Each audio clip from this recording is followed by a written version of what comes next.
जर आपल्याला धनसंपत्ती पैसा पाहिजे असेल तर आपण स्त्रीचीच पूजा करतो लक्ष्मीच्या रूपाने. जर आपल्याला विद्या पाहिजे असेल तिथेही आपण स्त्रीचीच पूजा करतो सरस्वतीच्या रूपाने. आणि जर कुठे अराजकता माजलेली असेल आणि आपल्याला शक्ती पाहिजे असेल तर तिथेही आपण स्त्रीचीच पूजा करतो दुर्गेच्या रूपाने. अवतार तू त्यागाचा, अवतार तू क्रांतीचा, अवतार तू त्यागाचा, अवतार तू क्रांतीचा.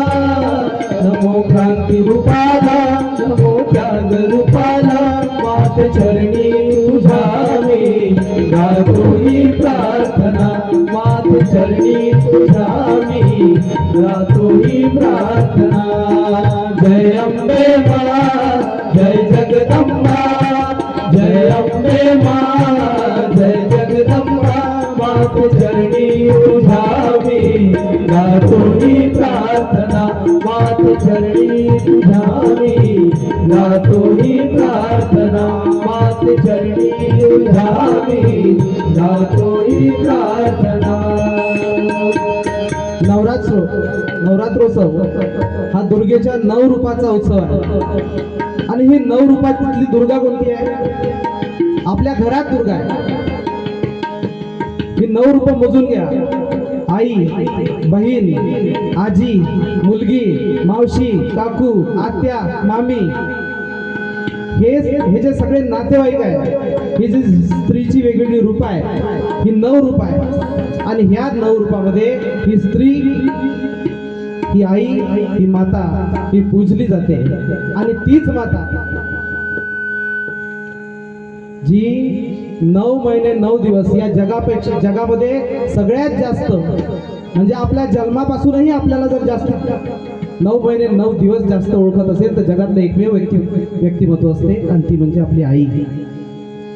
या जगाला ओळख आपली केव्हा पडली? जेव्हा आपण या जन्माला आलो तेव्हा. परंतु आई एक असं रसायन आहे की ती आपल्याला आपल्या जन्माच्या आधीपासूनही ओळखते.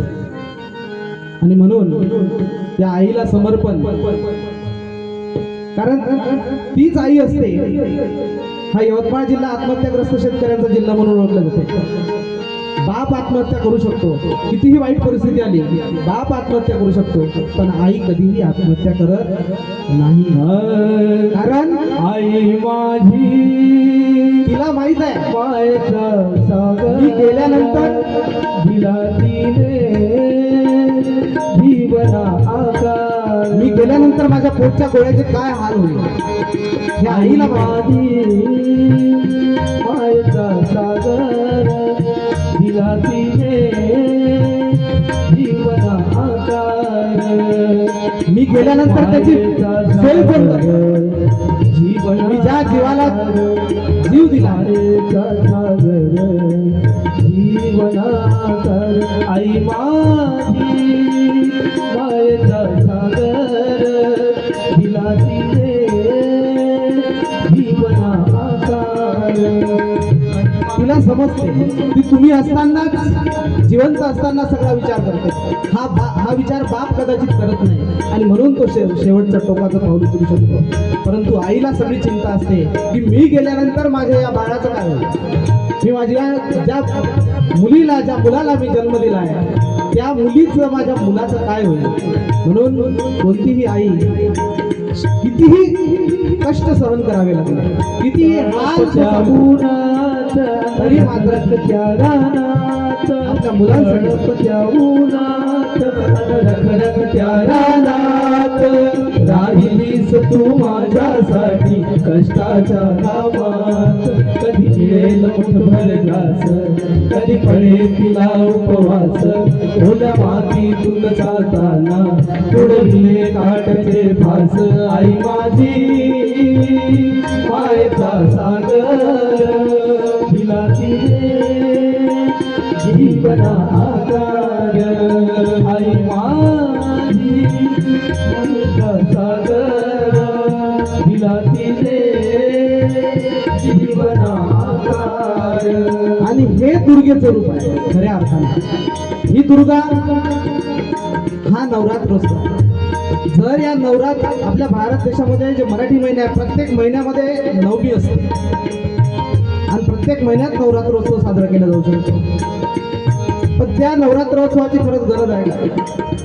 जर आपण आपल्या आईसोबत दोन प्रेमाचे शब्द बोलत नसेल आणि इकडे दुर्गेला 1000 रुपयाचा 2000 रुपयाची साडी आणून घालत असेल, आपल्या शेजारी एखादी म्हातारी पडलेली आहे, तिला कोणी सांभाळायला नाही आणि ती बिचारी अन्ना वाचून मरत आहे आणि आपण इकडे दुर्गेला भोग चढवतो, आपला दुर्गोत्सव काही गमाचा.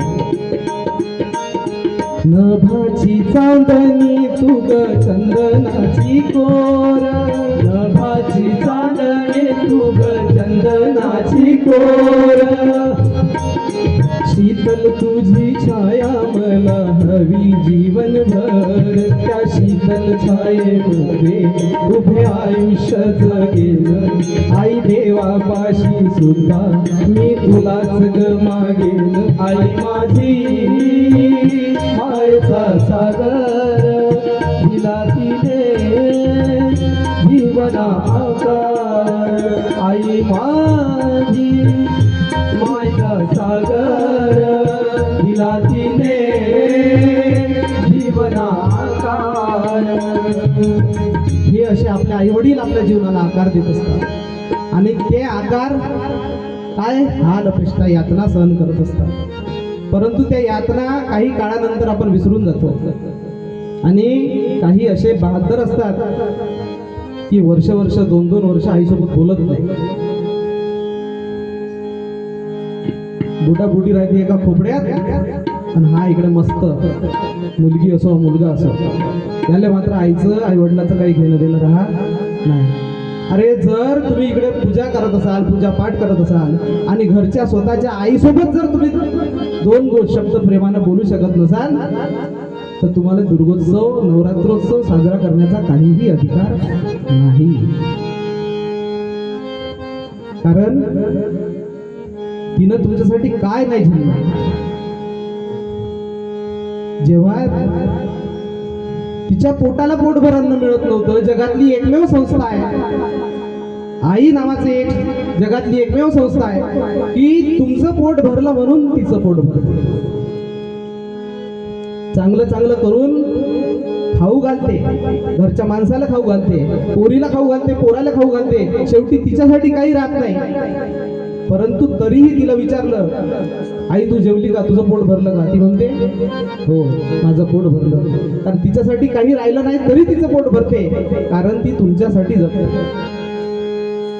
आई तुझ्या मूर्ती आणि या जगात मूर्ती नाही, राष्ट्रसंत आई तुझ्या मूर्ती वाणी या जगात मूर्ती नाही, अनमोल जन्म दिला गाई तुझे उपकार फिटणार नाही, अनमोल जन्म दिला गाई तुझे उपकार फिटणार नाही. आई तुझ्या मूर्ती वाणी या जगात मूर्ती नाही, आई तुझ्या मूर्ती वाणी या जगात मूर्ती नाही, अनमोल जन्म दिला गाई तुझे उपकार फिटणार नाही, अनमोल जन्म दिला गाई तुझे उपकार फिटणार नाही. असं म्हणणारे तुकडोजी महाराज. तुकडोजी महाराज कोणामुळे घडले? या विदर्भातले जे हिरे आहे त्या विदर्भाच्या मातृभूमीने 2 महामानव जन्माला घातले. एक राष्ट्रसंत तुकडोजी महाराज आणि कर्मयोगी गाडगे बाबा. हे दोघंही घडवले कोणी? याच्यामध्ये बापाचा तीळमात्रही वाटा नाही. तुकडोजी महाराजांचा बाप याला तमाशाचा शौक होता आणि गाडगे महाराजांचा बाप हा अट्टल दारुड्या होता. सगळं विकवाक करून देशोधडीला लावलं यांनी मुलांना बायकोला. परंतु यांच्यावर आईची जी नजर होती त्या हाडाची काळी करून रक्ताचे केले पाणी, हाडाची काळी करून रक्ताचे केले पाणी, तुझ्यासारखे कष्ट आई नाही कोणी, केले नाही कोणी आई तुझ्या मूर्तीवाणी या जगात मूर्ती नाही आई तुझ्या मूर्तीवाणी या जगात मूर्ती नाही अनमोल जन्म दिला गाय तुझे उद्धार भेटणार नाही